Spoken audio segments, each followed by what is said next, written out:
224 ఇక్కడ మనకి 5 రకాల భిన్నాలు ఇచ్చాడు. దాని తాలూకా మధ్యగతం మీడియన్ ఏమో కనుక్కోమంటున్నాడు. ఆప్షన్స్ ఇలా ఇచ్చాడు. మనం మధ్యగతం కనుక్కోవాలి అంటే ఏవైతే రాసులు ఇచ్చాడో ఆ రాసుల్ని ఆరోహణ క్రమంలో పెట్టుకోవాలి. పెట్టుకొని మధ్యలో ఏదైతే వస్తుందో అదే మనకి మధ్యగతం అవుతుంది.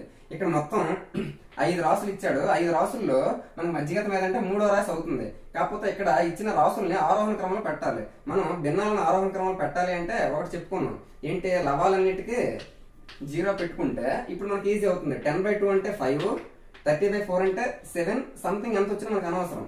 20/5 అంటే 4, 40/5 అంటే 8, 150/9 అంటే 16. ఆ విధంగా వస్తుంది. ఇప్పుడు చూస్తే మనకి 3వ రాశి కదా కావాలి. అన్నిటికంటే చిన్నది 4, తర్వాత చిన్నది 5, ఆ తర్వాత మిగిలిన మూడింట్లో చిన్నది ఏదంటే 7. మరి 3వ రాశి మనకి 7 కదా వచ్చింది కాబట్టి అదే మనకి మధ్యగతం అవుతుంది. మరి 7 అనేది దేనికి సంబంధించిన భిన్నము? 3/4కి సంబంధించిన భిన్నము కాబట్టి మధ్యగతం ఏమో 3/4 అవుతుంది.